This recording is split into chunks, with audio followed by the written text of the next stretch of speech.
Yeah, we should be live. All right, well, hopefully we are live. This is episode 17. We have been fairly, I think both of us have been smashed for work the last 7 days, so we haven't got a guest going. Why do I have voice? Oh, that's why, because I've got this open. So we sort of figured this episode we'd just do more of just a bit of a catch up for uh, just to catch up for me and EG and sort of go through a few things that have happened over the last 7 days and some things planned, some things not so planned, and have a have a chat about where EG's up to on his Japan trip, where I'm at with my stupid piece of shit car, um, and yeah, just sort of do a general catch up. Uh, I forgot where I'm at. Over the weekend, Formula Drift was on. I don't know how much of that EG, but I sat and watched all of the top 32 competition. It went for way too long. Pretty good competition, but again, way too long. Um, how much of that did you catch? The top 32 of the pro. I didn't catch any of it actually. I started watching the top 16 and just ran out of time. Just been busy with work, but I will watch it. Don't worry, it's 7 hours long, and we're fixing cars this weekend, so we'll definitely have time to have it running in the background somewhere on a laptop or something like that. So yeah, definitely catch up on it. You'd caught some of not Pro Am, Pro Two qualifying and Pro Yeah, I did. qualifying and stuff as well. What do you think of this track in comparison to the first couple of tracks of the year? Um, so compared to the last track, which is Orlando, I think it was. Yeah, yeah, yeah. Yeah, so Orlando was horrible, but this track's much better. To me, I really liked they did a little brief about the course and what they're expecting, and I thought that was good. They had this, sort of the line marked out with particular zones where they should be going fast, where they should be going slow, the clips, and I thought the sections that they actually set were actually the criteria they set was actually quite good and reasonable. Um, but it always comes down to when the competition actually happens, how they actually judge it. And so I did watch the Pro 2 qualifying, which to me looked pretty fair. Generally, there was some I wasn't quite sure about, but that was like very very few. So that probably a couple of things. I don't. I think people qualified in the right spot. Um, and I think I was actually expecting more from the Pro 2 guys. I thought they would have been of a bit better quality, just because of the tier system that they're running, where they would have a feeder class to Pro 2, which to me sounds pretty tough. And then even before that, they have a non-sanctioned, like a non-FD sanctioned competition, which is sort of like I guess a club level. So my expectations for Pro 2 was a lot higher, but yeah, I'm not exactly sure how the system entirely works. It's just my presumption. Yeah, I guess the like a dumbed down version of their system is you sort of go from, say in Australia you'd go from doing say super drift, which you drive on the track that you have available for that club. So they might just be driving a track like the figure eight, and you do place well in that competition, and that basically entitles you to go and compete in Pro 2. So you could be going from a track that sees nothing but second gear, all of a sudden you're coming flying down this massive hill into a 90-degree corner at ridiculous speeds and cars all gripped up and all that sort of stuff. So I think it's going to take still a little bit more time before I think where they'll end up with that.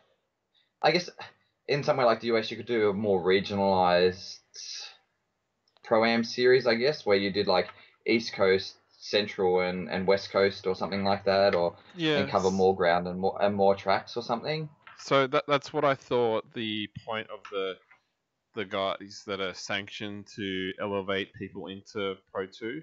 I thought they were the regional specific competitions, I guess, or some sort of even if it is national, but like it's at a class where they're capable to feed drivers into Pro 2. So that's why my expectations was high. It's not something that you can just pay and get in, really. You have to compete, prove yourself, and then you can progress through to Pro 2 rather than just sort of pay money and get into FD.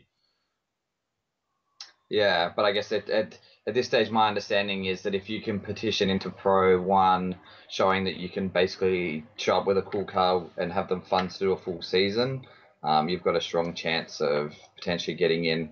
And I guess while they're trying to make some money and fill a show, they're sort of more than happy to have that going. But with the way that they had the weekend set up, do you think it was right that Pro 1 and Pro 2 started from the same point? Or do you think something like a Pro 2 where the skill level is a little bit down should be starting from, say, further down the hill with a slower entry, just to tighten up the driving and all that sort of stuff? Or do you think it's smart to run it? Would you run it the same, or would you have a slightly different, a dumbed down version maybe, or a slower version for the Pro 2 guys? I think I would run the same course. It really should matter because to me they should be at a level where they're capable of hitting clips. So it's not like they're new to competition. They had to compete to actually get a spot to Pro 2. So they should be able to be told if it's what the criteria is and be capable to do it at some level. Probably not their car or their skill might not be the level of Pro 1 or Pro whatever it's called. Yeah. But it's not something that I don't think you should be required to change. Maybe you would adjust the judging criteria. Maybe the emphasis would be put on different points. But generally, I don't think you need to. With regards to that course specifically, I think initially when I first saw the Pro 2 guys, I didn't think they had a long enough run up. So yeah, fair enough. It seemed like they were very sort of then they weren't at the speed where they could actually connect the entry to the next zone. It seemed like they really sort of had to stretch to get it. So I wasn't quite sure if that's to do with the car or the layout because I haven't been there. So and then watching it through a live stream, it's really hard to see the depth and the gradient of the track as well, because I think you were saying it's a lot. Yeah, it's really steep. The guy who they had on Max Driftcast today, the guy who's driving Osbo's old Supra in Pro 2, who ended up winning the event, said that the first time he drove it, he realized how he didn't realize how steep it was. He thought, he knew there was the hill coming down, but the hill that goes back up into the actual horseshoe section is really steep compared to what most people think it is until you go there and you realize that the lowest point on the track is actually at the bottom of the hill. Yeah, like that's the lowest point of the track, and then it all builds back up again. The cameras tend to take away how much of an uphill sweep goes into that little fish hook. One of the things I did find interesting over the weekend was it started to, after having that talk with Michael the other week, some of that technology from the drift bit is going to come really in handy for some of the incidents that happened over the weekend in the battles. There was a battle between Rad Dan Burkett, the guy in the blue Supra who's doing a whole bunch of YouTube vlogs, and Michael Esser, who's 2014 champion, I think.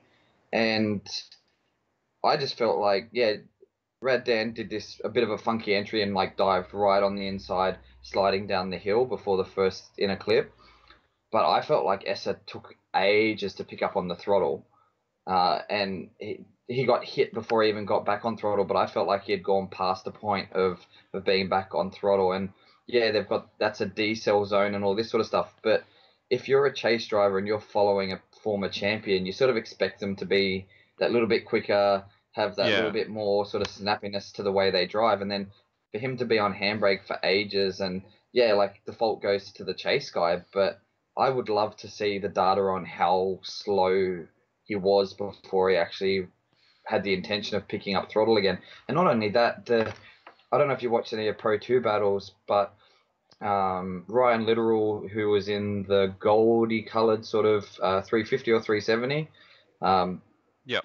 he got the rear end of his absolutely smacked in one of his battles on that first clip, straight back on throttle, rear's hanging off the car and just smashes his way through the rest of the course. Great run, couldn't care less that somebody has tagged him. And there Yep. were a couple more battles like that. Okay. And then this one, I watch it, and former champion gets barely, like the in-car footage shows it was like a hefty bump, but still when you're on lock like that, you should be able to bag him up and drive out of it. But I felt like he just got out of it and was just like, oh, well, I got hit, so I should get the win, so I'm just going to sort of back out of this run. And I was just like, So is that what he it's did? just a bit, yeah, like the run just didn't Okay. continue. Like but he didn't even do one of those sort of dump the clutch and see what happens. It was just Yeah. straight like I got hit off the throttle, out of gear, just kill the car. Like a And strategy. yeah, well, not even a strategy, but just like no intention of wanting to continue. And I was just like, yeah, it's fairly lame. So Yeah. Well, the way you described it sounds like it would have been his fault because there was when in the top 16 that I did watch, there was a situation where they were questioning. I think it actually went against maybe it wasn't top 16. It was the rerun of Kenguchi and Matt Kaufman actually, where Matt sort of slowed up a lot, like his pace decreased a lot more than he should have, and I think his transition was late after the first corner, so it seemed kind of delayed. So I'm pretty sure they picked up on it, and they actually that decision went against him, and Kenguchi got a more favourable outcome, or he won. yeah, in the this end, happened a so. little. Yeah, this happened sort of as they were getting to the inside clip, as opposed to being past the clip.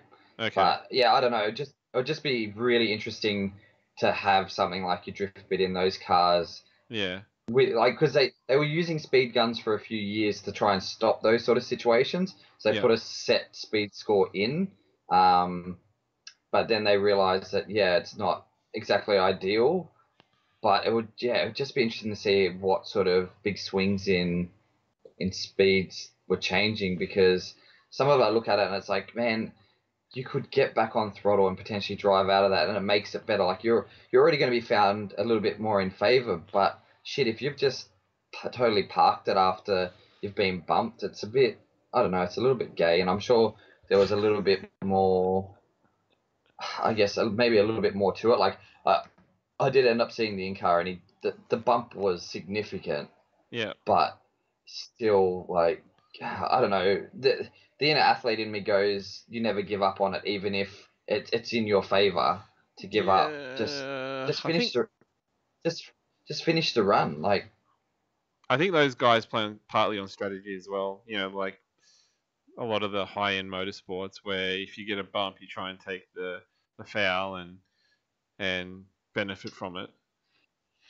yeah, I don't know. It's just lame though, because like then you just look silly. I don't know. I just look at it and it's like, oh, it's a bit silly. So, and then over the weekend, it was just crazy to see Christoph Bluse's car in full flight. That thing, the Eurofighter, is just I heard he retarded. won. That car is dead set retarded. Like, I would be interested to see what sort of quarter mile times that car can run, because it is Insane. retardedly fast. Yeah, he got in. He got sort of lucky, I guess, in his top 32 battle, went to a rerun, or he got in, went in his favor because the other guy had debeated a tire and was super slow. So his car just wouldn't stay on angle with how much grip he's got in it. Trying to follow this car with a debeated tire. So he got lucky with that. But it's the first time that I haven't seen him go all kamikaze. Like, It always seems like Kristaps doesn't lose to people. He loses to himself. Okay. Um, because you know what I mean. Like his car is just that I'm waiting for some insane. more explanation. Nah, you know what I mean. Though you know how there are drivers who are really good, Yeah. and the car's really good, but it's like it's not the other driver being better than them that made them win. They've just made so many mistakes or got themselves stuck in situations that's why they lost. And they've made a mistake, which has made the other car better. Uh, that's uh, uh, Mitch just said, yeah, he drives like Denofa. Yeah, same sort of situation where it's way too hot and heavy sometimes. You know, to be that little bit more calculated and dial it back. So it was actually kind of cool to watch him So hold his shit together and keep it calm. is he like being hot headed, or is it just like making a mistake and then he gets flustered and just makes another mistake on top of it and just sort of compounds to something crazy? Nah, like he'll tend to sort of like I've got the power and the grip, and he'll go to dump it to jump right up on somebody's door rather than hanging back that maybe that half car length to give himself that wiggle room with how crazy his car is, and he'll end up driving through the other person's door and putting himself in the wall and putting the other car in the wall, and everything's sort of broken. So Yeah, the way eh, you describe it sounds like his skill isn't high enough for what he's trying to do. no, he's good, but Yeah. like that car is is just so gripped up. I reckon that would be like an 8 second drag car. Okay. Like it's stupid. Like you watch it accelerate, and it's probably quicker sideways than some cars are in a straight line. Wow. It's crazy. Um, Okay. Yeah. Harrison asked if that car's too fast or fast enough, and it's um, yeah, I don't know. It's with the way some people have started doing the cars just to sort of be more reliable and do all that. It's in a league of its own, I feel like. So I don't know. It's pretty interesting. Yeah, but Um, there are a lot of really developed cars. You look at even though it's simple, but you still look at the James Dean and um, Peter Wisek. Their cars yeah, are pretty insane. They look like they're very simple though, but I think they're developed well. And then there's who's the other guy that I was thinking about? Well, actually, no. We'll just pick a Japanese guy. Like, Daigo's as well is another insane car, um, where it's just holes everywhere. It's just really super lightweight, big powerful engine, super amounts of lock, and yeah, it's like the car's insane. Everyone says it's insane. yeah, but it's how insane you set it up. Like Kristaps' car is just really fast and like uses the tires and pushes the car hard and fast. Where James and Peter's car and a few of the other guys, the car wants to drive well on lock and do all that sort of stuff. Where Kristaps' car sort of is on good lock but not crazy lock and just wants to drive. Okay, Um, yeah, I probably need to and it's like watch. I need to watch yeah, it. you need to go back and watch it and you understand like the car's got like a $35,000 mass motorsport V8. Like it's the highest like revving big displacement V8 you can get on the planet really, and Okay, yeah, it's just retarded. So it was just interesting to see him sort of hold it together and make it the whole way, and especially considering he went against Osbo in the finals, and Osbo's been so clinical with the way he's been driving all year, and he managed to really hold it together and sort of take the win on that, which was really cool. And I thought maybe the judges might end up swinging Osbo's favour, but they called a rerun on it, and then Kristaps just went and showed everybody that he deserved to win that event. So um, yeah, no, it was cool. It was just, I saw the celebrations. That was passed around quite a bit on Facebook yeah. and Instagram. But I think when you're an international team putting that much time and energy, and the fact that he is part of, he is HGK or part of HGK, and they put so much energy into building drift cars and trying to make, that's their full-time job, to be Yep. able to put themselves on the podium or number one on the podium at a top tier drift event. That's great for the business. So, Yeah, uh, definitely. did you? you caught the Matt Field accident during practice in the Uh, Corvette behind Forest yeah, Lane. yeah, that was weird. Um, weird Why and a did he? huge hit. Yeah, why would you I do think something like that during practice? um, I don't know. It's funny. Like you're not on throttle long before that switch back to that last section, and found it interesting that he was on throttle for so long and then ended up hitting the wall that hard. But from what I understand, he had done an interview just before he went out, and he may have been pretty sleep deprived, and they had been having a few car Okay. dramas. So I think he was so out of it, and then just a brain fart, and yeah, Uh, he okay. messed his, Yeah. he messed himself up pretty heavy. Did he actually get it on in the comp, back in the comp, or it was done? Yeah, um, yeah, he managed to get it on a chassis jig. It wasn't too bad, and yeah, he actually drove pretty well. I think he made top 16 and then got Yeah. knocked out. Okay. They had an all Corvette battle in the top 32, so I think that's the first time that they've had that. So With overall, thought the Irish guy, okay, wasn't it? uh, yeah, James Dean.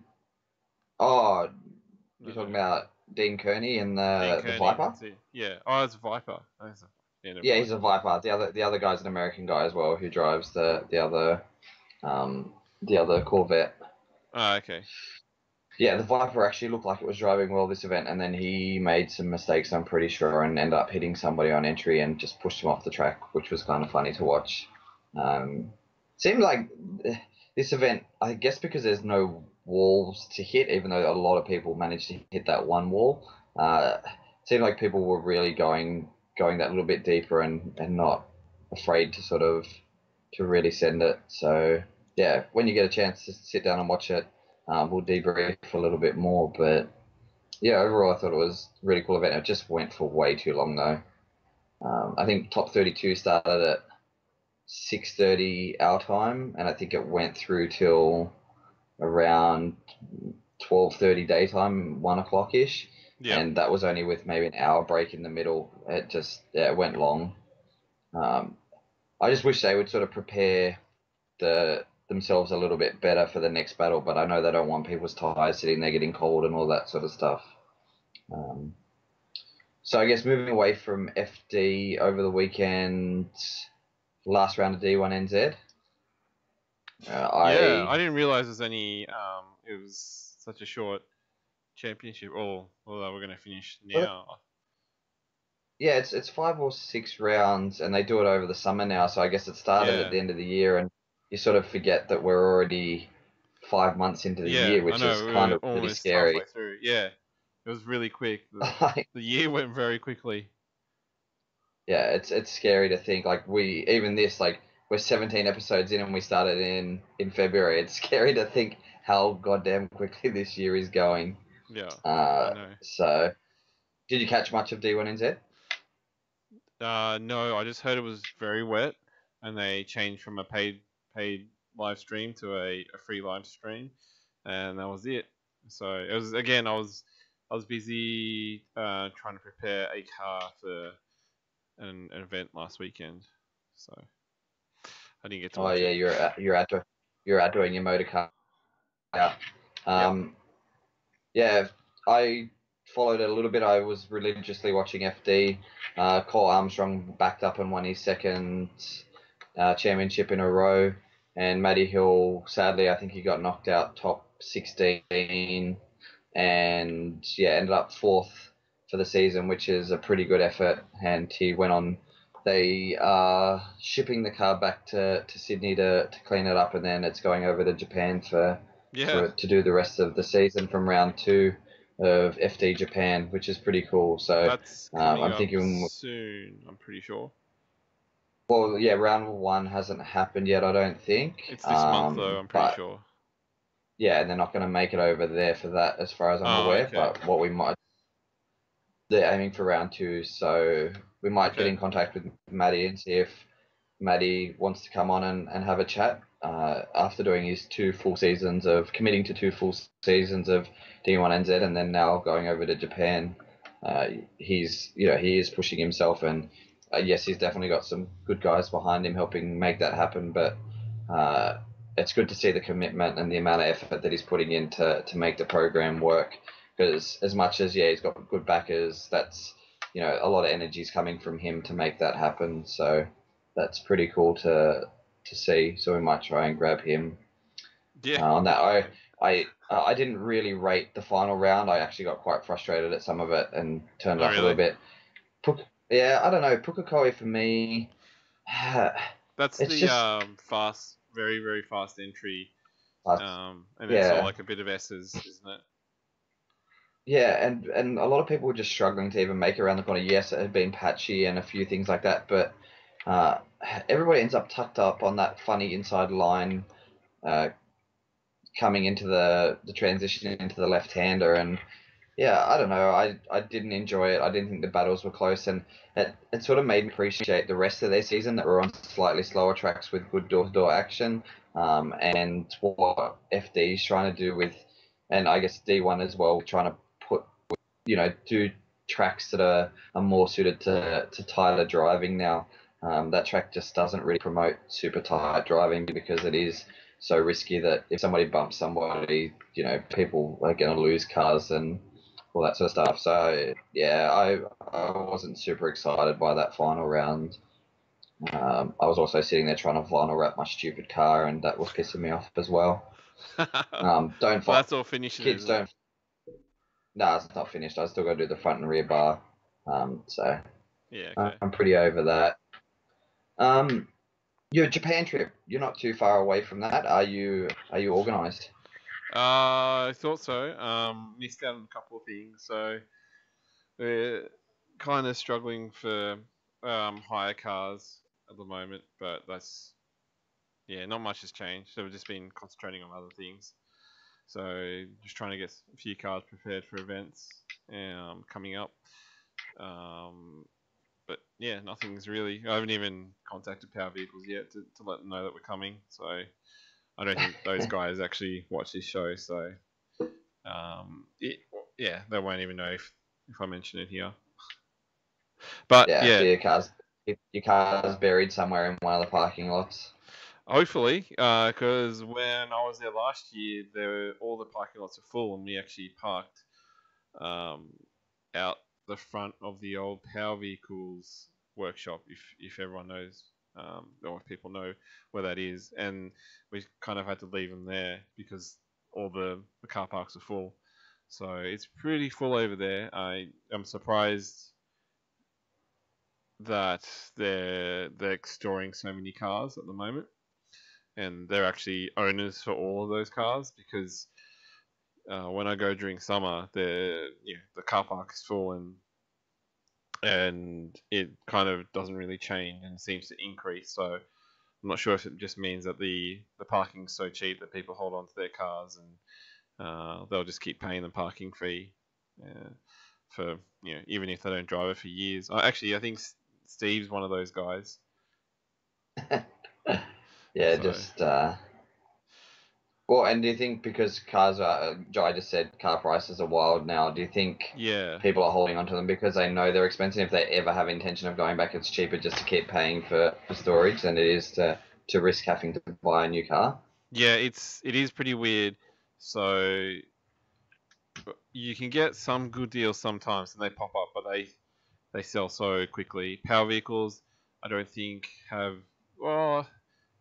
Generally, they're a lot more than they used to be, but they do have one or two that pop up cheap occasionally, which is maybe once every 3 months, maybe once every 6 months. But it's really rare to find the costs. Sorry, it's really rare to find the prices you used to see when we first started going about 7 or 8 years ago. So that's Well, one of are, the are they just buying them off classifieds? Like they just go and find them off classifieds or that sort of thing?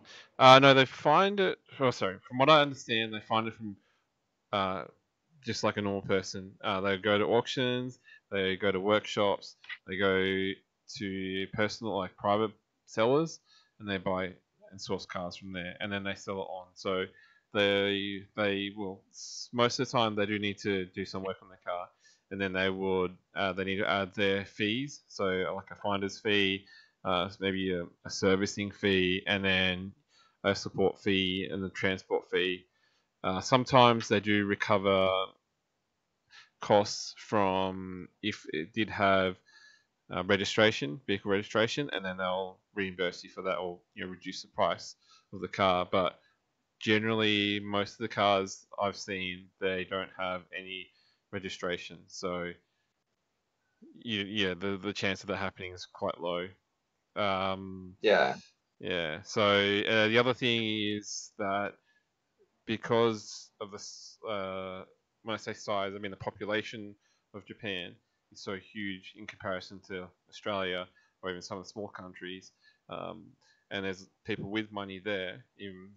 There's a lot of fanatics, and when there are fans in Japan, they're hardcore fans. So here in Australia, there's not really many of those people that are really super hardcore into something. So if they say, "Oh yeah, I'm into," say, I'm just looking around, say pens or whatever, and then they collect pens from whatever from hotels they visit or something like that. Maybe they'll collect maybe 30 or 40, but in Japan there'll be guys with hundreds and thousands, or maybe catalogued and in books and sort of displays, because in Japan those fanatics are crazy. And so with that, people that love cars like Sylvias, 180s, any of those type of cars, uh, they're sort of finding it hard to get a good example, so it drives the price up. So I think people actually have been buying cars back from places like Australia and sending them back to Japan just because there are more of those cheap drift cars and all those Sylvias or 180s. So I think they were Yeah. actually doing that with FDs recently. So people were buying FDs, and then there's a thing in America where they can import 32s now, and that's another thing. You would have probably even noticed it in Australia where R32s, the GTRs, have gone from maybe something like 10 or 12 grand up to maybe 30 to 40 grand. So I Yeah. don't know if you've noticed that. Yeah, I knew that once, as soon as that law changed, that everything here went up in price. But yeah, it's interesting to know that they are trying to get some of their own cars back over to Japan. So there's like almost a worldwide sort of trading system going on, which is a bit scary. And I guess power vehicles prices are directly related off the fact that they're having to go and pay more money for Yeah, these things now. So I won't be did long actually. before power vehicle starts importing AU Falcons. Yeah, well, I did actually speak to Emily about other options and for cheaper cars, and they were looking for some, but people weren't happy with it. So I think this is more for the Americans, not for the Australians. So the options that they were giving the Americans at one stage were MX-5s, and they didn't like the Americans that were inquiring about that didn't like that. So they could get a whole bunch of them, but they weren't interested in it. Also, the other option were Zeds, so 350Zs, I'm pretty sure. And I think America is also known for having 350Zs as cheap drift cars as well, like learner cars. And they weren't interested in that sort of thing either. So I think if those people spend the money and have it purchased, it'll actually open up options for Australians, but because the Americans, because they earn more money, or let's say their money is worth more than Australian dollar, they don't, because they don't buy those cars. The Australians can't buy like a used or second hand version of them. So yeah, I think Yeah, that's what's happening at the moment. And then everyone loves JZXs. So even though they're everywhere, they're auto. So trying to find a manual JZX is very, very difficult or yeah, and expensive. I guess power vehicles will just have to start pulling the conversions out of totally wrecked ones and swapping them into the autos really to keep the business going. Yeah, and then I they would would just put imagine the is how they go. costs. Yeah, they would put the Yeah, cost through the roof. onto the customers. So for their Yeah, business, they've got to make money. Yeah, exactly. So I guess you'll need to be in contact with them soon to make sure that your cars are still there, or else you're going to be driving a car similar to mine, which is called Legs. We don't generally get Power Vehicles to do work on our cars. We work on them Well, ourselves. depends if they've scrapped them or not, because you parked them in the wrong spot, mate. No, they wouldn't scrap them. No, we spoke to them before we left, and we made sure we told them that our cars were parked where they were because there were no spots in the car parks. But yeah, we will need to do some work on our cars. So with my car, I had a little bit of a hit with Nick, or Nick hit me, and I'm pretty sure it's just a bent LCA. That's what I'm hoping. And I couldn't straighten it out. I tried to bash it out with a hammer as much as I could. Didn't work, so I'm gonna have to take a control arm over. Jake's car, I think, is pretty good from memory. My other black 180 will be running this time as well, so it just needs a few things fixed up. Connor's Prelude, I think, is still having issues with the handbrake. It's just inconsistent, so hopefully you can fix that. Adam and Aaron will be coming over with us, and they'll be doing some work on their cars. I think Adam's not very happy with the steering setup on the 32. Paul, he will most likely be doing an engine swap. But you know when you get there, you go, oh yeah, but I have all these intentions to fix the car, but then you're like, oh, but I'm here, and the car runs anyway, so I'm just gonna go for a quick drive first, and then you go for a drive and you kind of forget or drive around the problem. It's like, oh, this is too much fun, and then something bad happens, you end up crashing or something like that, and then it's like, oh, I really should have fixed it before, but it's really easy to just go and have fun there. Yeah. Well, you guys are going over a few days before you plan on driving. So I'm going to go to DCA. So the rest of our group will be going on before me, and I'll be catching up with him 2 days later because yeah, I'll be going to DCA to do the judging there. Now, So I guess as the leader, they'll have your car prepped and ready when you get there. no, no, no, it's not. I really doubt they even view it that way. So. Oh, The worst friends ever. the other thing is, I can't remember if it's the day they arrive or the day after they arrive. The Ebisu Drift series is also on. I think it must be. Um, I don't know if it's one of the first round. Not the first round. The final round, or it might be close to the end because it's towards the second half of the year. Yeah. Yeah. Jack took away his message. He said, "Tell him he's dreaming," and I'm not sure what else he wrote. It says message retracted. Not very nice there, mate. No, he wrote telling him he's dreaming again. He must have. Yeah. There must be a spelling mistake. You need to make a donation to make those sort of claims, mate. So everything else, I guess, is organised. Is Rob's car ready for Bring the Bash? Has he got a No. motor in that car in the 180 yet? No, Is he going to? I don't know. Maybe. Well, aren't you his chief mechanic? Yes, but I've been selfish and I did work on another person's car so I can drive it last weekend. Yeah, that's fair. That's fair. So you're doing we'll a motor swap on a 180 this weekend then? Yeah, Or a head okay. job? No, can't do that. The block's stuffed.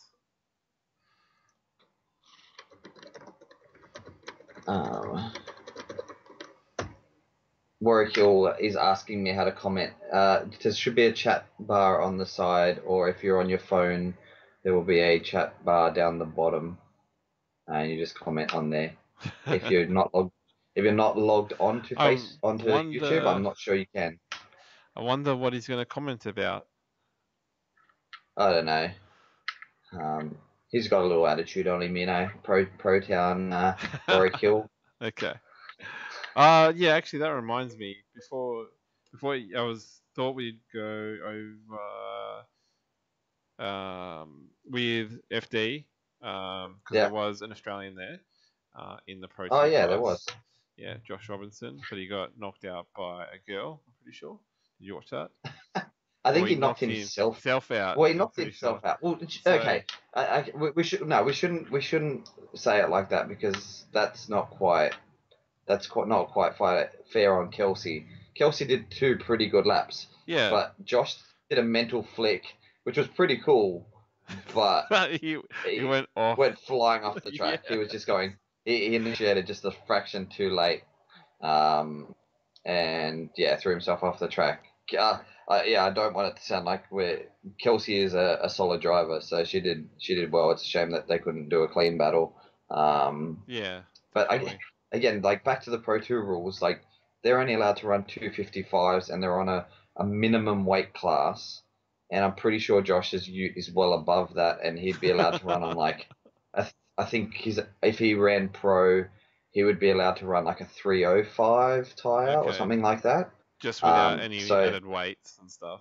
without, yeah, like I'm Because pretty usually sure, they add weights in pro, I think. yeah, they're not allowed to. So in Pro 2, Oh, you can okay. run ballast up to 50 pounds or something of ballast. Yeah. In Pro, you're not allowed to. It's got to be uh, uh, bars in roll cage or where you leave the uni body more intact rather than cutting so much out for fiberglass and all that sort of stuff to get your Yeah. weight.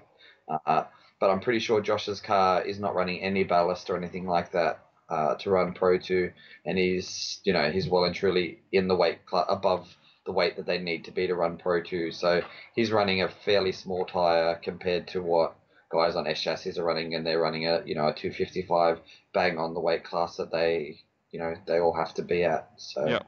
Okay. not necessarily all that fair in some ways when you show up with a car like that has been designed for more your pro level stuff where you can run a bigger tire. Yeah. It'll be interesting to see once they go. I think once they go down to Texas and stuff like that for more Pro 2 rounds, that car should be a little bit happier on that track. Is Warwick still having issues commenting? I don't know. Okay, he just gave He, up. Did you shut him oh, down? I Is that guess. what you did again? Nah, yeah, I shut him down. He's probably trying to make a YouTube account now. Okay. And yeah, Jai's commented that Jai is now the number one Hill brother. I think that's fair. Jai, the real 137 Hill. He's just going to continue to steal everybody's name. I'm looking forward to him in Tasmania. Yeah, well, he'll be there and I won't be. So Trading places. yeah, trading places. I'm going to go to the Bash, and Jai's going to Tassie now. Nice. Yeah. Well, at least he has a car that works. I'll be using legs, so. Cool. All right. So what Oh, I else? should start. Yeah, Greg jumped ship, that's for sure. If I went down to that event and I had car drummers, I would jump off the ship. Hence why I'm no longer going to Tasmania. What happened to your Um, car? so we're still chasing whatever weird misfire. I'm pretty sure the more we look into it, the more it seems like the misfire we had at Calder last year, Archie, is still there. We think we've narrowed it down to a cam ankle sensor causing noise and all this sort of stuff and acting funny. There's some guys in Queensland called Proximity Motorsport, and they do on the cam angle sensor where they use like an optical sensor system. It replaces it for like a tooth system. Yep. And we're hoping that will potentially get rid of that noise, and that's potentially what's causing the random miss, that it's just scattering and just going all crazy. So if it's a physical thing rather than the optical, we're hoping that'll solve it. It's not a stock Kaz, is it? No, it is a stock Kaz. Oh, I don't think you well, can get anything else. it's weird because the stock Kaz doesn't really have that issue normally. From what I've been told, it's the same issue. They're basically the same as the RBs are, and the RB that tends to be what kills RBs is that sort of issue. So, yeah, I don't know. The, this is my last stab in the dark, or else there's an S14 in parts for sale. So let me know. Let me know what you guys want of it, or else it's going to be I'm set on sure fire. Rob wants the engine. Oh, Rob can have the engine, but it's going to cost him a little bit. Yeah, with a dud, Oh, cam no, all angle that sensor, stuff will but be stripped off. I only need the long motor. okay, That's it. easy then. So yeah, that's me out of Tassie. We'll see what happens after that. I just don't want to. Yes, my grounds have been checked. The wiring is all fresh, and yes, we're gonna try and get a scope I onto it still think to it's a check all wiring. that. I still think it's a problem with the But wiring. Like whatever was reused before with the new wiring, if it's whether like there it's was a there plug was that's been barely cut and it's been put back together, no or no wires have been all the wiring has been fully replaced uh, through the plugs. Like there's no cut and solders on any of the plugs. Like the wires are all single pieces of wire all the way to the bulkhead fittings and all that sort of stuff. So it's all been done prim and proper. And it didn't end up just being fuel, Connor. There is more to the story than that. So I thought it was just fuel, but it lasted one session on figure eight, and then it took a shit again. So still chasing dramas. So Tasmania's not where I want to go and test it. So we'll see. The um, problem is not between the seat and the steering wheel, Mitch. no, I can kind of argue that because if you got like a stock R33 with a power of C or something, then you wouldn't have any issues. Yeah, but that's not the driver's fault. Yeah, because the driver buys the car. Well, yeah, I understand that point. Like that's fair, but the car not working isn't the driver's fault. Um, did I send you the video last night? I don't think I sent you the video. No, I Um, wasn't. I got back I late and then only yeah. w- So no. So it's a video from Queensland where you came for a ride with me oh, and you that were one. Yeah, abused. yeah, yeah. Yeah, where you're abusing the crap out of me. I Being wasn't that like, bad. no, you're pretty rude to me. Okay. Like you were to all those guys who drove Pro Am High Tech. Um, and and yeah, it's like Would you you say saw I it. was nicer to you or nicer to No, you're nicer to them. You're a dick to me. them? Okay. Um, should have tested at Motorcana. No, I tested it at Figure Eight. Um, and yeah, you're way more ruthless to me. And you're yelling at me to drive it, and I'm only getting like 6,500 RPM when I've got like another 1,500 there. So put link in description. Nah, I'll send you the video now, Joy. It's just a handheld video of a video. It's Um, yeah. It's pretty shit. yeah, if I ever get around to my Queensland vlog, because I'm not sitting here slitting my own wrists, I'll put that video in there because you'll see EG like waving his hands, telling me to hurry up and get back on power and stuff, and I'm like, I'm trying my best. So yeah, don't be too Oh. upset by EG's comments. Everybody just needs to drive faster. When I say anyway. Oh man, that was pretty crazy. The reactions from people. But you know what? Having said that stuff, no matter like it was enough to criticism to say to get them to improve. So they'll take it, and even though they're not happy with it, they'll come back and they'll try and prove me wrong. They'll just say they'll go faster just to prove me wrong, even though and they'll get better, but they won't admit it's because of that criticism. Oh yeah, for sure, for sure. It's like definitely not like it'll. They definitely will have improved off the back of their own, working out that they needed to work on their skills, and not because somebody's pointed out that they needed to work on their skills. That's why top athletes don't have coaches. People at university you don't have a lecturer because you don't need to be told these things to learn. You just learn them for yourself. Yeah. Okay. like It really is silly. It Yeah. really is silly. So yeah, that's the stitch of my car at the moment. So I'm just hoping I can get together, do some more local events, and see if we can knuckle down this problem. I also vinyl wrap the car. Hopefully, eventually, I can put some pictures up once it's actually finished. But I've decided I will never vinyl wrap a car again, and I'm never going to make fun of EG's crappy original Team Red Stage colors because doing it in little panels like that, it would have been a crap load easier than trying to do it in big single panels with all the air bubbles and all the stretching that mine has. Mine looks like a pregnant woman. It's not. Uh, Our original color was from spray cans originally, and then we just tried to do other things, but didn't work. And then we got the vinyl and put that on. But when we first put on the 180, it actually looked really good.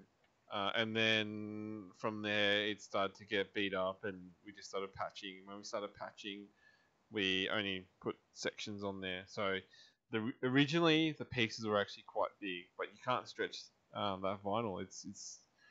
It contains metal in it, so it doesn't actually stretch. When you try and stretch it, it'll just break. Well, it yeah, does stretch a little bit, but barely anything. And it's 2D vinyl, not 3D. So yeah. This stuff wasn't too bad, but I just don't have the skill or patience. Plus, a few people were like, "Oh, you should have used soapy water underneath it." Well, I no, didn't know that at the time. I no, watched no, Joel Goff. I watched Joel Goff do it, and he does it like a pro. He's a no, pro, no so soapy I was like, water. I can do it like that. That's wrong. That's wrong. It's not soapy water. Okay, good. Yeah, Okay, it's like an alcohol. So usually it's like um, you should be able to buy it at the same time you buy the vinyl. It's in a bottle. I think it's just called vinyl lube or something like that. You put in a spray and you spray either. If you're really worried, you spray both the contact side and what you're applying to. Normally, we just get away with spraying just the side of the adhesive and then lay it down. yeah, fair enough. Well, So I didn't do any of that. I didn't the do any of that. I just reason used. why is because it will actually evaporate through the Yeah, vinyl. okay. Yeah, whereas Yeah. water will just get trapped and stay there. And so you have to put a pinhole in to squeeze it out like a pimple. Yeah, well, some of it I did in the rain, which we had up in Sydney, and my car being not undercover, so that was a great amount of fun. Um, but yeah, um, I'm getting sent all sorts of things. People, Russell sent me through his Forza run on Road Atlanta, and mate, I would give you a 98 for your qualifying score. Is this just Um, now? it, yeah, well, it's on the Clutch Kick community page. Oh, okay. I can't look at it while I'm doing the streaming because at the moment, Ah, I'm getting an upload rate of zero point 0.5 to zero point 0.7 meg, and this is on my 4G phone as well. So so another Telstra sucks too today. today it does, even though it's a clear sky, it's super shit. I don't know why I'm getting such a slow upload rate. So it would suck for our connection with YouTube as well as this, talking to you in Sydney. So I think, am I still frozen on your screen? No, you've started moving a little bit on my A screen. little bit. I've got Okay. to say you're not too bad. Yeah. Right. Paul has just sent me a really interesting article, and I'm gonna have to read it at some stage, and it's looking like that's a maybe potentially what my issue is. So thank you, Paul, for sending that through to me. I will forward that on for sure. Um, yeah, look, we were pretty unorganized for this week. Uh, So, so much going. oh So no. forgive us for our lack of prep for this week. Uh, I Still need to get onto trying to do some hoodies and stuff, but I've been lazy, and that's my job, not EG's job. So we need to get onto that. I did get Um, contacted by Ken Leong, or I'm not sure how to pronounce his last name, from West Australia. He's very keen to come on, and I did discuss it with him, but we kind of ran out of time to organize him to come on. So probably he'll be coming on very soon. So keep an eye out for him to come on. We'll try and advertise it a bit more. I'm not too sure what time we'll have it on to because he'll be in Western Australia, so there'll be a 2-hour delay. So I'm not sure if it will suit his schedule, but we'll figure it out. We might even be able to push the show back a little bit, or even get him to come on at 9 our time and then chat for a little bit. So he has a lot of things he wants to talk about. He's probably gonna abuse me because I haven't finished watching Initial D yet. Maybe he can even abuse me. He's a very, very good driver, and he runs a drift school over in Western Australia. I think he was just recently in Japan at Meihan, and he had a drive there. Not too sure how long he was there, but I saw a few videos that he posted from there. It looked really fun. Very jealous.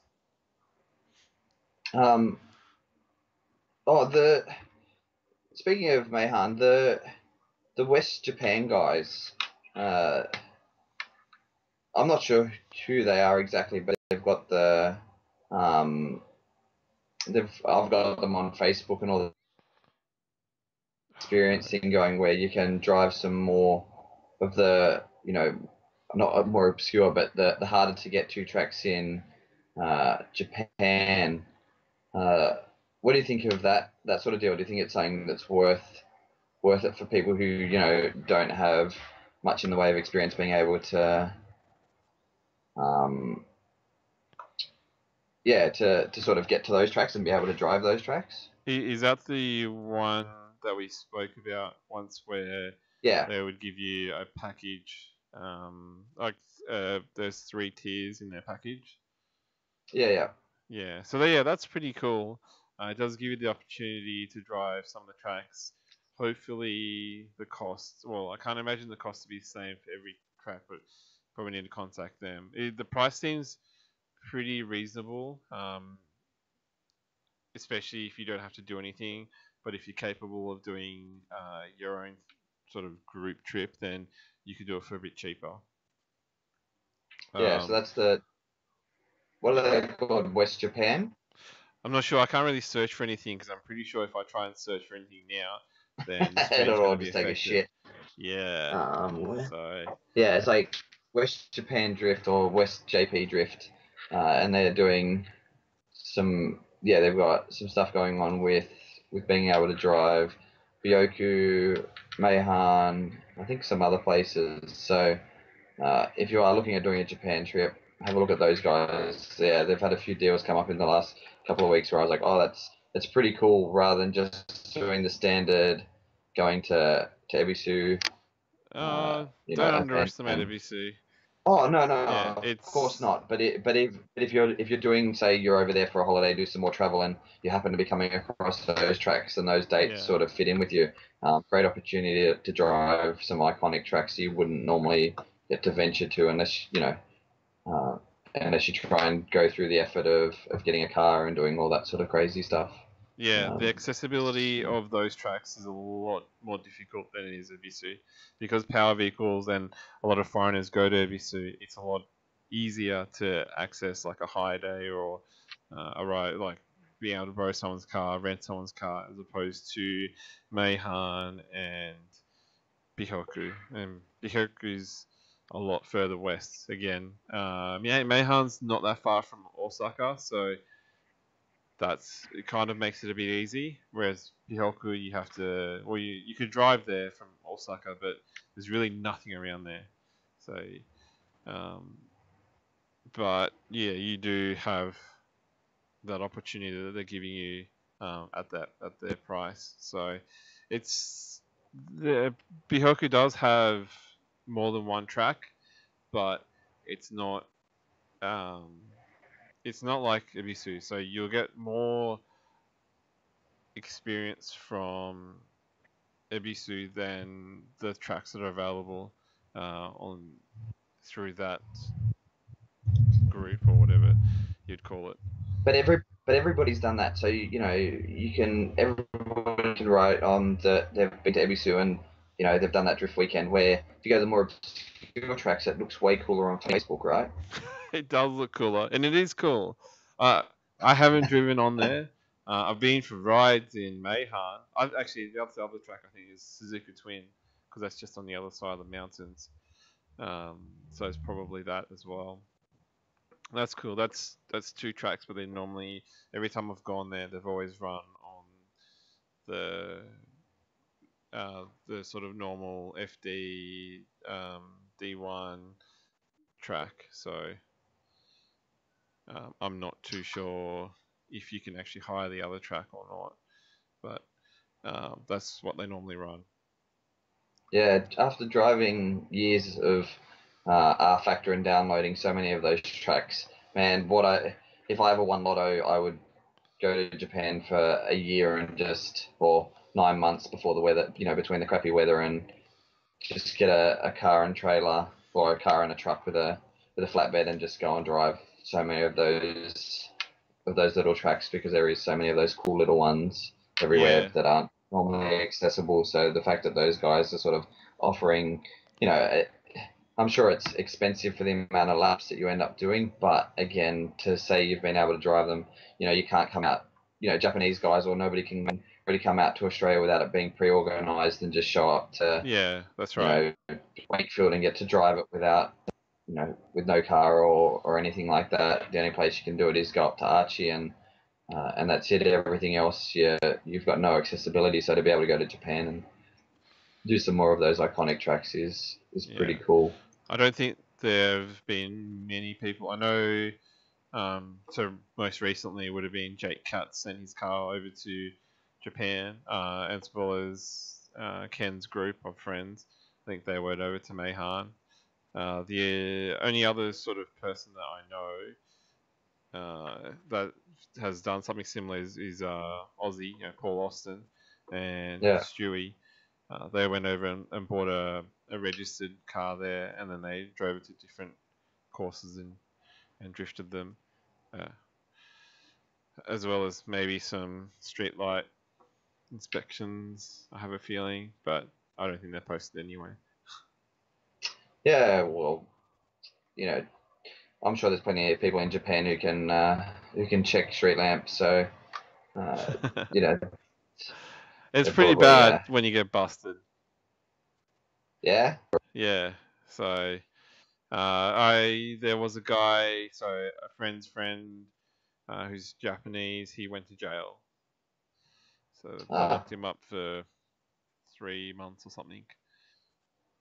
Yeah. So you just have to be doing over 180 because the stock tune of the police car can't go any faster than that. So, yeah, you I just think that's the normal limiter of Japanese cars. yeah. Yeah. So, um, anything else? If anybody has any questions, like we're just randomly talking crap tonight because um, that's just the sort of mood we're in today because we're both overworked and underappreciated. So we thought we'd just do a weekly catch up on all our stuff. Are you ready for DCA Tassie? Are you all pumped and I ready thought it to was, head down there? but then I got a message today, so I have to do a bit more organising.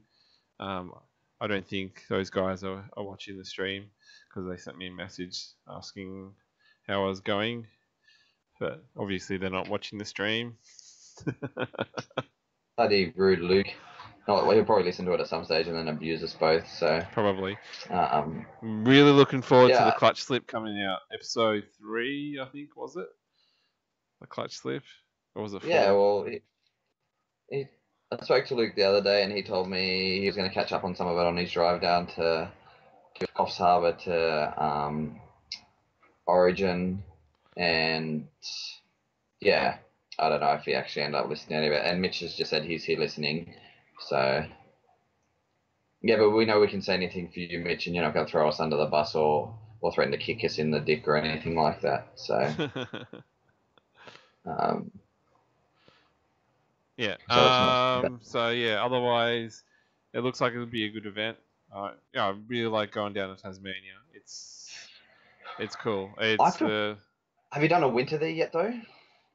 yeah. The first time was think it wasn't that. I guess lucky half the judging team is from Canberra. bloody Canberra, and then the other guy's from Ireland, so cops it too, because it's supposed to be highs of like 12 degrees, so and Oh, lows okay. of minuses, so Yeah, that's not too bad. It was 9 degrees here last Friday. yeah, so I Canberra. guess it's not so bad for you. As long as it's not, hopefully it's not windy. Like I'm honestly so shattered that I wanted to drive that track against like really badly. I have unfinished business with that track after, you know, yeah, just last year being dramas and not knowing how to drive, and I feel like I'm a little bit better of a driver this year, but sadly, not going to happen for me. But once the next season's announced, I'll try and decide what I'm going to do off that, and then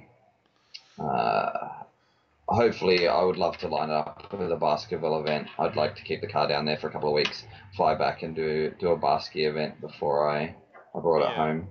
Actually, it's quite reasonable for you, because the flights from Sydney to Tasmania are cheap. I think, like as long as you get the right deal. I think you Yeah, can about get $300 return. yeah, I think you can get down to 200 return. I have a feeling. Yeah, So that's if you're probably doing favors for the people working at the desk or something. yeah, no, I think they have deals occasionally. I'm not too sure when, but So yeah, that's what I'd like to do. So I'm pretty disappointed I won't be down there to see it, but I would imagine Matt Harvey's probably going to kick the crap out of everybody, and then everybody else can fight for second through the rest of the field. yeah, maybe we'll see. He does. He has some brain farts as well sometimes, and that could knock him out really early. Any insider goss for what you've got planned for driving line? Are you going back to more traditional Simmons Plains No. driving line, or are you going to leave it similar to last year with the big outside clip on the first corner? I have a chat with the other guys and see what they say. I want to run something similar to that line that I ran last time, but yeah, I'm kind of open to ideas. I'm yeah, I really need to have a discussion with the other judges. I want to kind of try and make it a bit more clear. So, what is required? So, when I say clear, what's required, what you'll benefit from, and what you will work against you. So, but then the severity is kind of difficult to sort of say. So, it'd be more like, so these things are positive, but there won't be sort of a grade for each sort of thing, and these things will be negative, but there won't be a grade. So hopefully that gives people a better idea of what they should do, and what they should avoid doing. Yeah, yeah, I get what you mean, and I actually I liked the way it was laid out last year. I just wasn't a good driver. I think it worked better for you because with Tasmania, the issue that they have, along with other drivers in other tracks, is that they have a line that they sort of run, and then when they get told a line other than what they normally run, they say it's wrong, or they refuse to run it because they either can't do it or they think it's impossible. Yeah, and it's hard to. Sometimes you've got to almost imagine, draw an imaginary line that the judges have asked you to drive, and then almost zone out the rest of the track really. I guess in skating we copped it a little bit too. Like when we train on ice rinks with hockey lines. So you got your blue and your red lines and your circles and all that would be on a normal ice rink, and then we'd go to big major competitions and those rinks wouldn't have those lines because we don't need them. But you use them as your indicators for where different things happen Yeah, within that space, and you've sort of got to almost, you'd use the advertising along the walls as, hey, let's imagine that, the D in that advertising is the midline, and that over there is that, and you try and visualize all that sort of stuff. And I think it's trying to get through to drivers' heads to almost imagine different parts of circuits have driven before, or just to sort of almost eliminate things out of their mind completely that they've had Yeah. to do before, so that they can end up looking at it almost as a blank sheet of paper, even though it's somewhere they've been, hundreds of times. Yeah. So So yeah, yeah, even that, a good driver won't have an issue with that. So they'll be told the criteria. They'll go, okay, yep, and then they'll try it. Maybe they'll get it wrong the first time. The spotter will tell them, yep, that's wrong. You didn't fill the criteria, and the next time they'll try again, and then yeah, they could get it straight away. And that's what we're looking for. Is we want people to follow our line that we set, not the line that they think is right. So that's what normally happens. They get penalised on it, and it's really that's generally how things work against people. If it's their home track, is they'll have their home line and they'll do it. Maybe the first battle they'll battle with someone that is also from Tasmania, or like it's their local, and then they'll both do the same wrong thing, and they won't actually learn. So there will be a winner and a loser, but ultimately those people, both of those people, did the wrong thing. yeah. Yeah.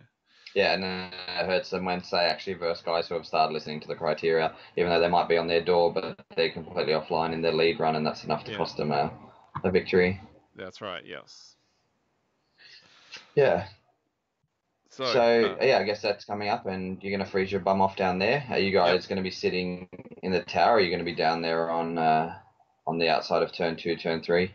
Good question. I'd prefer to be down there, freezing my butt off, because it's a better view for judging. But there are some other limitations like technology, so we need to get scores, and it's really hard to do on a out in the on the side of a track on a laptop without sort of a table, because it was all sort of huddled up. Actually, no, we Yeah. did have a table last time, but if Yeah, I it's think you did. raining, yeah, I think one of the times it was raining, and then we couldn't actually. Yeah, we had lots of issues, and um, it's a lot quieter in the booth or the above the pits, so it's easier Yeah. to discuss things. Um, you get the commentary as well as the feedback to the commentator about what's happening, and so they have a better idea and they can commentate better. It gives the Yeah. spectators better understanding of the decisions that we make. So yeah, it's a real big toss up, because I'm pretty sure we tried to get a microphone down to where we were on one occasion, but the range of the microphone didn't actually reach that far. Yeah, I guess Mitch could probably stand down there with you without a microphone and probably yell loud enough that everybody would hear him anyway. That's right. Yeah, yeah, he does have a very strong voice, doesn't he? Well, yeah. Well, if it's the way that Luke says it goes down there, sometimes a lot of people probably end up sitting in their cars. So you almost need it fed through to a live radio station or something instead. Yeah. Okay. Um, Yeah, it is warmer in the tower, Mitch. I remember. I think you were actually there with us at that time, and we were like completely freezing. I think I had every piece of clothing in my suitcase on me, trying to keep warm. could you guys get Luke to get you some big clear plastic sheets that you could hang off the gazebo that you had there? Or did you just have a lean-to last year? I think it was Uh, just like a little. It wasn't even a. Oh no, I think you bought proper gazebos. yeah, we tried to drop it down Um, because there's actually people behind us watching. So the spectators yeah, are behind us. So we try and keep it low. We did have tarps and things to close it off, but then um, if it's closed off too much, then it limits our visibility. So you kind of only get one sort of side that you can close, which you do get a benefit. It's not saying it's bad, but it's just like it's not a huge amount. no, no, just get big clear plastic sheets, mate. No, you can't see through them very well. You don't need to see your judges. You've made a decision before anybody even leaves the line.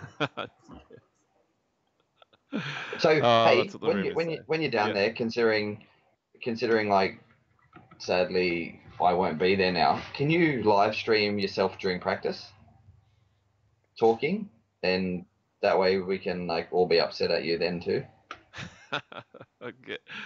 I'll get banned from Well, no, Tasmania yeah, but for my own protection. it's just funny. Yeah, well, you speak to anybody who stood next to you during a practice session before, and they all say that you're rough on everybody. So, um, yeah, Ah, it'd just be interesting. Just be interesting. No, I think more from a feedback point of view. And I know. Well, I guess going back onto that subject, it's been something you've spoken about a lot with me and a few other people, where you're wanting to put some sort of quick judging feedback system app together, and you're just not sure how to do it. For instances like, the live stream that you put up the other week, where you want to send that through to the drivers, like, hey, you're too slow. Hey, your handbrake pull's not going to give you a good score. Hey, well, I don't. you're too far off the wall. Well, if it is regarding judging, then yes, definitely. If I was a judge there, then or a spotter, then that's the sort of feedback I'd want to give. Yeah, But in that event, I did go to the briefing, so it's not like I missed it entirely, but I only caught the last part. I did hang around, and the judges did talk through the line and criteria to some of the people who arrived late. So I did have a little bit of an idea. They weren't very clear actually, and they did conflict each other on certain criteria, but it's that's their sort of issue, not mine. So and at those points I didn't actually critique as well. So where two judges said two different things to two different people, then it's up to them. Um, so anyway, what I saw was very clear, and it was very obvious because you're going too slow. You didn't make the corner. You straightened up, so you were definitely too slow for those people that are too slow. The way I said it probably didn't go down well, but it's quick, it's easy, it's blunt, and it's honest as well. It's not like so what's the difference between saying, oh, you did a good run, but maybe you can go a bit quicker next time. That takes a lot of effort to say, that's a lot longer to say than just saying, that's too slow, because it was too slow. And I'm pretty sure people yeah, and actually just didn't disagree with with what I said. It's disagreed with the statement, as in the fact, but it's the way I said it, the delivery. I think that people weren't happy with. yeah, but when cars are coming that quickly, you're sort of just a little bit more blunt with it, and yeah, people are either going to take the feedback or not take the feedback, no matter how it's delivered. So, Oh, they'll definitely take it. yeah, They no, thought but you know about what I it mean, for like, ages with the amount of comments that kept coming through, especially from what you were saying. Yeah, and I have to bring. Yeah, someone mentioned I should bring a box of cookies, so when I tell them this shit, I give them a cookie or something like that. I don't know. no, yeah, no. It's the sandwich method of delivery. Like, you give somebody a compliment, like, you look like your outfit looks great. Yeah. Your driving was shit, but you're trying really hard. So you basically give a critique sandwich. Yeah. But it makes you feel good at the end of it, because like, it was started with a positive and ended on a positive. So yeah, keep being blunt, dude. I feel like it's helped me, and if others, eventually will realize that it's for the right reasons, and I still like you, mate. It's okay. Um, I just can't let you go out in public with a camera and a internet connection anymore, because you upset our fans. No, yeah, don't worry. I'll give out a bit more free tutoring as well. Yeah, well, anybody who wants free tutoring, I think it's the what weekend of July is it? I think it's July 15 or July 22nd. Come down to the Revo Day, and EG will hand out free tutoring down there.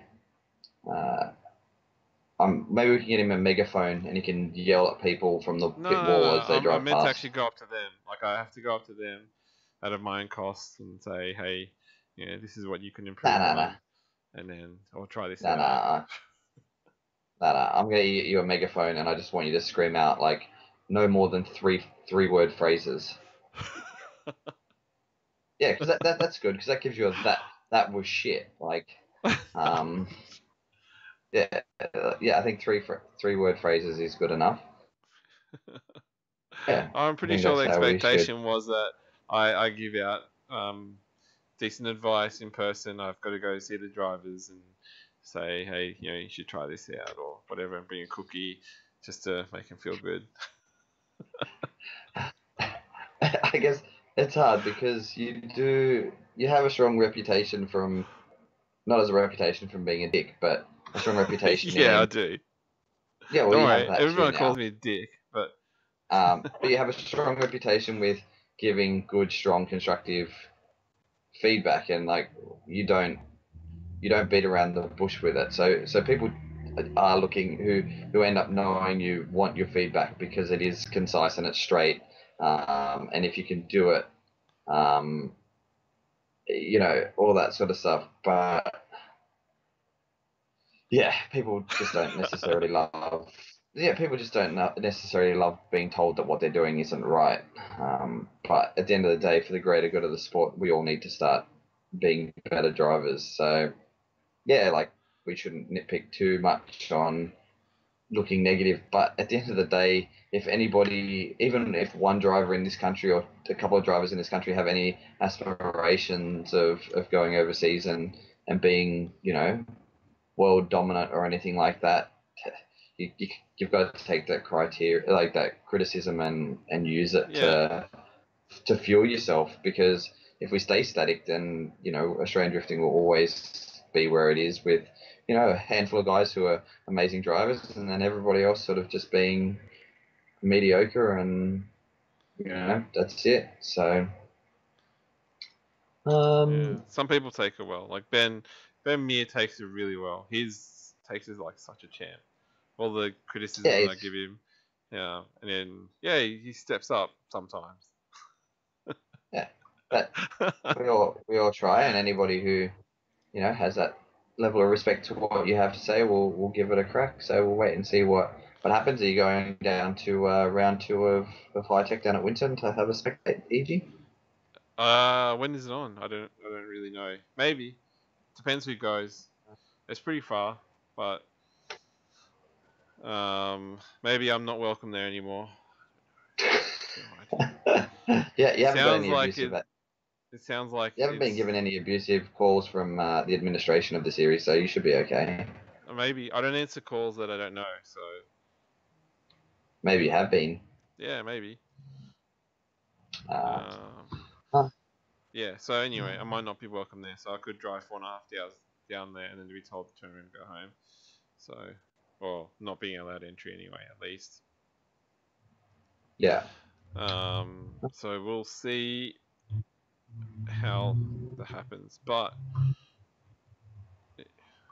yeah, I think well, anyway, I think Yeah. the have they even opened entries for that round? I'm not sure. I will take a quick look, but I think you considering you're just really supposed to sign up for the whole series, I'm not sure what their game plan is moving forward with that. Um, speaking of high tech stuff, Bo Yates' video of Oh yeah, him driving around. I What do saw you that. think? I saw that today actually. That was interesting. I kind of felt so. I'd say that's a good video to promote drifting. Yeah, I was going to say, Like look at it from a non-drifter's point of view to start with. yeah, it's cool that they did it in the factory. I don't understand why they did it like his old 8.6 and his new 8.6. I just couldn't understand. And they put him in the same seat or something. I was fun. It was good. It was alright, but I just didn't. I don't know what it added or to the story or the impact. Because maybe I'm not enough of a fan of 8.6s. Yeah, I guess But they advertise they sponsor both cars, so they're sort of yeah, I guess putting both their sponsored cars on show. Okay. Um, Because I and doing that. I remember seeing his A86, and that's cool. I really like that car. His new one is still cool, but I really like his old 86. But I can understand there was some views from companies where they prefer to see more current cars or cars that are actually on sale, so then they can potentially sell cars through that sort of advertising. So, but yeah, that's the kind of thing that I took away from it. I don't. There's sort of things when they were saying that it's Bo in both cars. Did they actually overlay the video, or did they? Uh, Well, there's the there were two bits and different pieces drivers, and that, they cut the. well, that, yeah, that's what I was questioning. But there's a few, like some of the drone shots and stuff, that looks like it's overlay. Okay. Just because the car, the the the old 86 didn't move around quite right. Well, personally, I didn't feel like it moved around quite right. Um, but some of the other stuff, yeah, I would guess there was potentially a second driver for a couple of the parts. Um, but yeah, who that would be, I'm not entirely sure. Yeah. I would imagine Otherwise, potentially Glenn Ormrod driving it, but he's one of the few guys who has actually driven that car and done skids in that car. So, but even when Glenn drove it, it was just for Motorcana up at oh Toyota National. So look who it is. Yeah, Warwick finally commented. no, he commented higher. He said Did you he? should Oh, I didn't drink see it. and then lay vinyl wrap. Oh, okay. Well, anyway, um, Who yeah. was it? Warwick? Do you Otherwise, have insider information? He said it wasn't him. it's good video. Can't worry. Oh, it was Kieran. Okay, that makes a whole bunch of sense now. But also makes sense why it wasn't being fully thrashed. So Kieran Jackson was the second driver in it. Okay. Video. It's also interesting to see that Bo's upgraded from his motocross helmet to a proper race helmet now.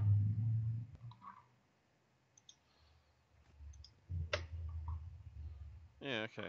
Well, cool. Anyway, the only other interesting thing I noticed was that I was expecting more views from that video, and wasn't that many.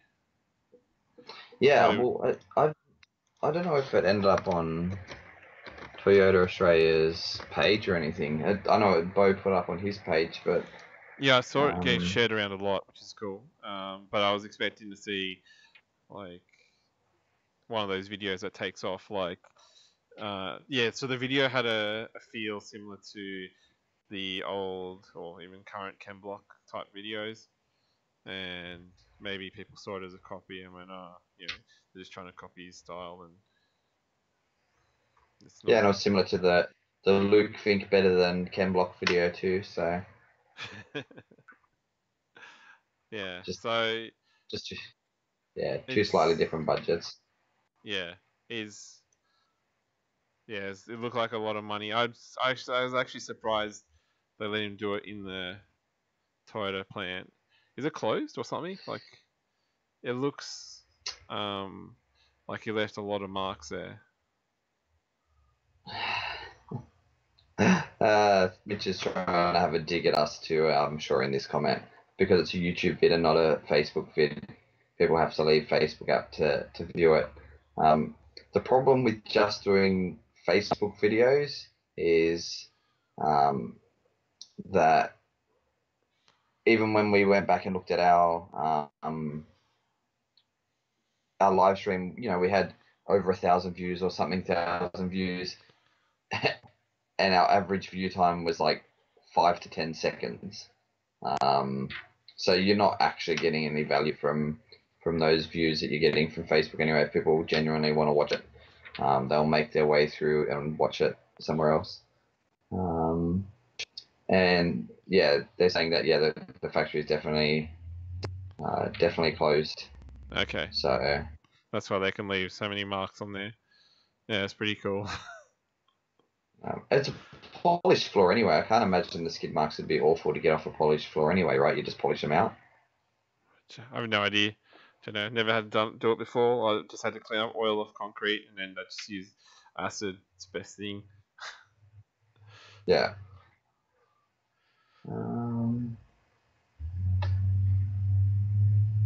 Yeah, okay. Yeah, it'd be It cool was to get access to some of the closed plants because I know that there are some closed plants around here in Canberra even. They're not doing any work at all, but they're all asphalted. There's all connecting roads and bits of concrete and things like that where we could potentially use for a demo video even, or just running like a small event. But I think because of all the health and safety issues that we have here and all the concerns, we can't actually run those events, and the cost of liability is absolutely insane.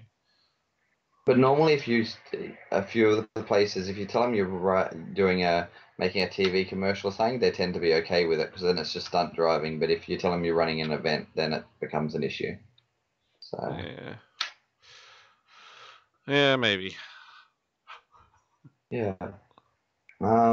Anything else you want to chat about? Anybody want to give us any crap in the live feed to chat about? We have been pretty random all over the place today. It's pretty much how my age's brains are working. So. Bring the Bash is coming up as well. So yeah, a few of our guys will be up there. Yeah, I'm hoping to, if mine ends up playing ball late next week or whatever, that if there's a spot, I might get lucky to be able to cut a few laps and just see if the car actually holds up. Jai's gone to Tasmania. He's not actually gone to bring the Bash. And yeah, that way I'm only 4 hours from home and not a day and a half travel from home to. Then I don't have a boat to throw myself off when it's shit. Big Drift is this weekend, yes, Midge, and so is something's on at Rally this weekend. I don't know if it's a Matsuri. I remember seeing Wayne post about it. This coming up, around or some event coming up. I'm not sure. Maybe at Rally. Hopefully they start doing live streams. I think they're talking about it because the guys from Origin were doing it last year from there. So, it's round 2 of Rally this weekend, round 2 of Vic Drift, FD layout, as far as Mitch is aware. And Connor, you need to learn how to write peace.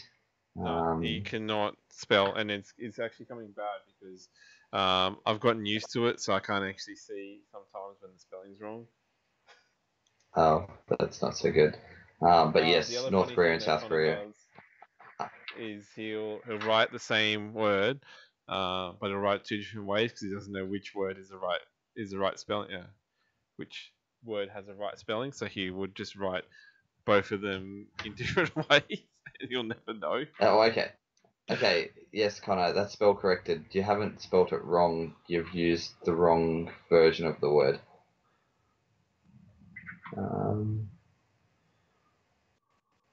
This is from Emerson. He's one of the photographers that comes out to a whole lot of drift events and does some really good stuff. And when he's not on the camera, he is generally pit crewing for Josh Shuttleworth in his BA Ute. If you could pick one Australian drift event, past or present, what has it is the single best event in Australia.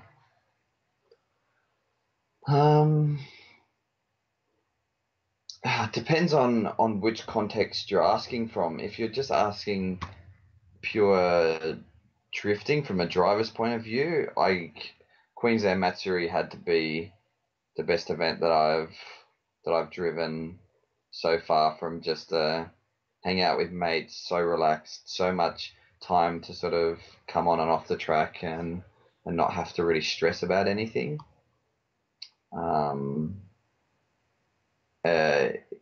If you're asking, I guess there's lots of different ways you can look at it. If you're looking just for straight up coolness factor, Mount Gambier is straight cool because of the venue. And then if you're looking for impact, what they're doing at World Time Attack Challenge is, to me, is pretty big for just general impact for drifting in Australia. So I guess From a pure driving point of view, I don't know, you said one event, but from a pure driving point of view, I would say QR Matsuri. From a coolness factor, Mount Gambier, and from a impact for drive, like a impact for to bring the world of Australian drifting to the mainstream. You can't go past World Time Attack Challenge for that.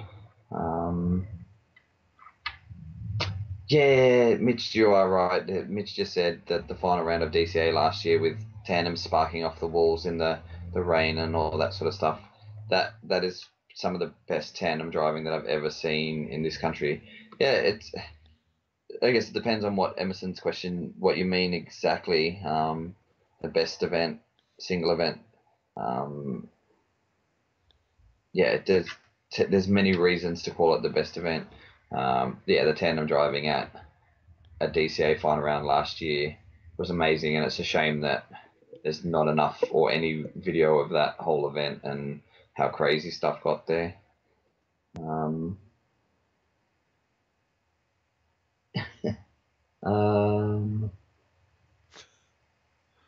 Are you alive, EG? Are you going to answer that one at all or not? Which one? The single event? Yeah. Yeah, I haven't been to this, but I have a feeling I had lots of very good vibes about. There's a thing called Drift Fest about 10 years ago in Melbourne, and a lot of people spoke about that for ages.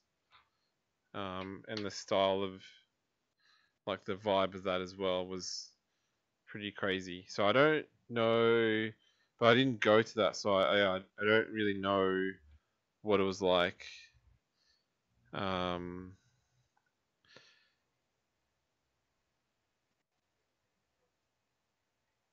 Okay, I think he's added to it. My bad, it was a little bit. Yeah, he just said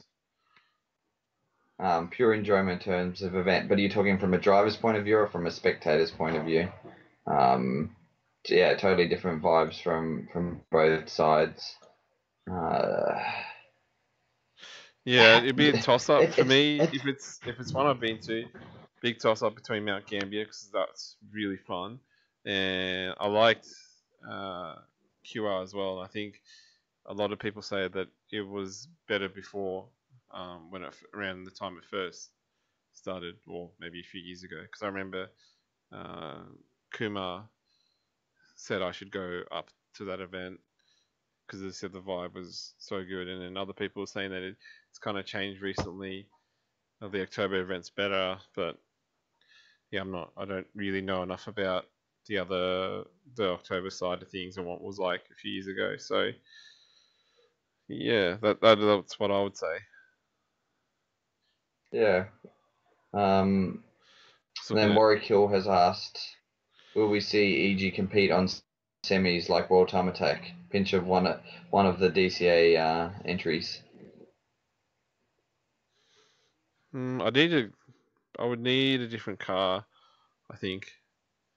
Or I can compete in it. I just have to get an entry. If you get me an entry, I'll just enter. But I don't think I'd be competitive, if that makes sense. So maybe Warwick will lend you the Beamer. Oh yeah. Well, if he lends me that, then yeah, and then I get an entry. Someone gives me the entry, then yeah, all right, whatever. I'll do it, 100%. And then you just gotta find some semi slicks on some tire piles down in Canberra. Well, that's what I've been doing. Is I just pick them out of the scrap tire pile. Yeah. I have drifted on semis before. They've been pretty old. I did actually go hard on one once in my last 32, and they delaminated because apparently I didn't warm them up right, or I ran too high pressure. So yeah. These are new semis, not second handies, because I've used a lot of second hand semis. Jake said that EG's already won drifting at World Time Attack Challenge. Yes, we won the team drift. Where's that? That's when it was the Tech Toy Drift Challenge. Or? That's right. It's mirrored because I'm using my own view. So yeah. Andrew Collins is asking me what ECU I use. It's a PS1000 Haltech, and we've been trying two of them simultaneously, trying to see if it was an ECU issue. So, yeah, let me know. What's Warwick's next event? Well, it's not DCA because he's left the family, basically. Warwick also because, yeah, you're your brother's PR manager. If your brother would like to come on, we'd like to catch up with him about the about his D1NZ and his plans with going over to FG Japan. So let Matty know we'd like to catch up with him. Oh yeah, Warwick's doing Drift Masters. He's going to go up there and try and win a ride in a drive in Rob White's 350. Yeah, cool. That's awesome.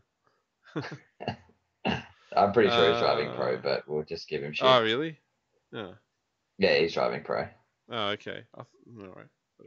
What ECU do I use? I use in my 32 Nistune. Yeah, Nistune for life. I never had dramas when I ran. Yeah, I never had any dramas when I was running in Nistune. So I've actually never gotten an engine tuned myself. So what the hell is you got a Nistune for if you don't tune the engine? I just bought it like that. Oh, fair enough. Yeah. Warwick said that Matty's too busy flying around the world taking all his drives to be able to talk to us. Oh, what's in my other 32? My other 32 has a Vipec. And again, that was already in the car that I bought, the wreck that I bought, and I just swapped it all over. EG uses a Casio. That's classic. Straight up, he's using the calculator. That's it. That's all he's got going. So I really need to get it tuned. I know a few people have offered to help me tune. You're only allowed to go to Blake. If Blake doesn't tune your car, you get abused by him. That's fine. I'm happy. I'm happy for him to tune it. I'm happy to receive abuse from Blake. Oh, okay, that's all right then. Yeah. Yeah, you can do it on TeamSpeak now. On TeamViewer, whatever it is, TeamViewer. Just plug your laptop in and go hit your street lamp inspections, and they can live tune it while you're doing that, mate. Yeah, maybe. And then you get it. Your tune should be perfect.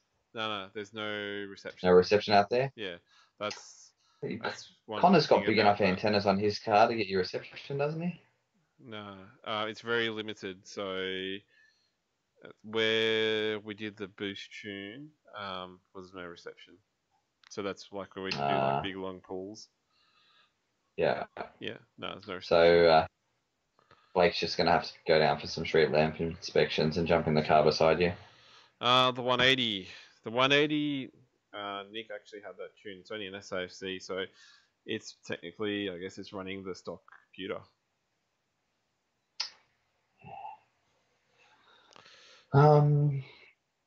Anything else, or should we start to wrap it up and then try and be a little bit more organised for next week?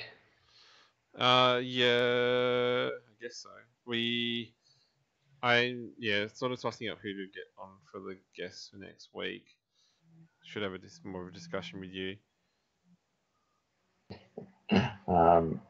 We've got Ken in the works. It would be good to try and get Matty on. There's a few other people we'd like to chase, but less stress and more hours in a week would be great if anybody can organise us. If anybody else can organise us some more hours in a week and some more weekend time, it would be great. Please let us know if you're able to help us with that. Andrew Collins, do you have all 4 wires for the... Good old Haltech choice timing scatter, definitely. There's some scope. Yeah, I'm not sure. I didn't wire it, and I don't have the car with me currently. It's with the guys who did all that. I will definitely chase it up tomorrow.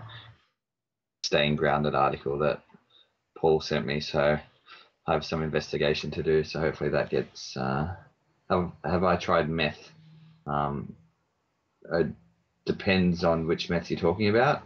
I'm guessing you're talking about being able to stay awake for days, and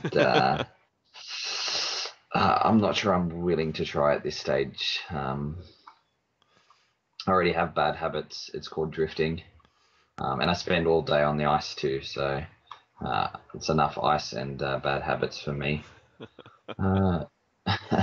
Like really, I teach kids to be on the ice too. Um, shouldn't say that Okay. in that context, should I? Yeah. So look, we're trying to get in contact with some people. Warwick, please ask Maddie for us, or I'll contact Maddie anyway. And yeah, Warwick, where the hell's the rest of your the Hill Brothers series? Like that Yeah. died really quickly. No, Like we used to talk. I think it ended. I think it was like the final episode. Really? Then they went to Yeah. Japan. Oh, I don't know. Said he? No, they never No. spoke about Cash Then Kings it though. changed. Yeah, but then they changed. Did it? It changed. Oh. So I don't know if that series ended and a new sort of style started because they did. There was a few other things that sort of popped up from them, but it wasn't the Hill Brothers. Yeah, but it makes me upset. Like, Yeah, no, it should have yeah, I don't. continued. Yeah. See, look, that season ended. Ah, yeah. Well, the season didn't go for long enough, mate. That wasn't even a season. I know it was only 4 episodes. They Yeah. could have just made Come it on, into like mate. a movie, and that's it, Yeah. or just Ah, come mash them all on. together. I'm a bit disappointed now. There should be more stuff going on with that.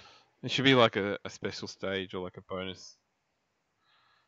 Oh, you don't even have to be driving at the same events, mate. Just general banter and just all that sort of stuff. All right. Well, let's wrap this up for tonight. Anyway, we've been pretty random and all over the place, but hey, we've committed ourselves to doing this for 17 weeks running. Team Red Stage needs a series. Team Red Stage needs to get its shit together first. Pretty much. He's like awkward silence. Not going to say too much on that one. Well, that idea has and, been put to us by a few different people, but it doesn't seem to be going anywhere. Jake's trying to stir trouble, being like asking, "What do we think of our rival podcast?" I actually listened to them, and then I got slightly put off when they made I'm pretty sure there was an episode where it's like completely in fast forward. Did you hear that? No, I listened to the first 2 episodes and then didn't really interest me all that much. So I like the co-host, or not the main host. If that makes sense. mate, I don't think you can throw out too much hatred, mate. You're gonna cause more trouble than we're gonna end up with all these haters because you're a dick. Well, yeah, I explained why. I explained in detail why I had those thoughts. If you want, feel free to send me a message. Yeah, that's it. Yeah, but I think I received 0 messages, and now I kind of have one at the moment. No, no more talking about it. No more talking about it. So yeah, I think are you seeing Alexi when you go over to Japan at all, EG? I usually don't contact him until last minute. I think usually Connor contacts him constantly, so I'm sure he's aware that we're going to Japan. And yeah, Alexi did try and watch my 5-hour-long phone video, and he said, "What is this shit?" or something like that, or like, yeah. "Oh, I can't." No, he said like he can't listen to it because it has copyright breaches in there, and so I had to re-upload it. But I haven't done that yet. So yeah, which it was really dumb. But anyway, so I know he will be aware that we're going to Japan, and I will talk to him. Yeah, and then you can annoy him about coming onto one of our episodes.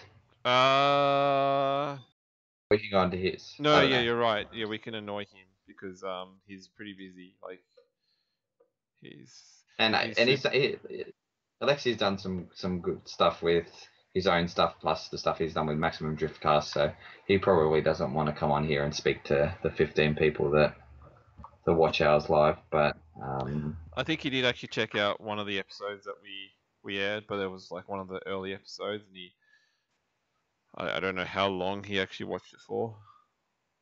did he give us any feedback, or was he? He's Did he kind just of say- making fun of you. That's all. Oh, that's all right. Did he say too slow, gay entry, and too far away from the wall, or? No, it's more like, are you serious? He's an ice skater, so he takes that thing that we used to say is about drifting being like ice Yeah, skating, or something like that. yeah. So So he wasn't making fun of me. He was just. found that amusing. Yeah, okay, They probably made fun of me too. maybe. Yeah, well, it's standard for people to make fun of me. All right, well, let's shut this down and we'll catch you guys next week, and we'll try and do a better job being organised. But yeah, It'll be bit a random mad tonight. rush.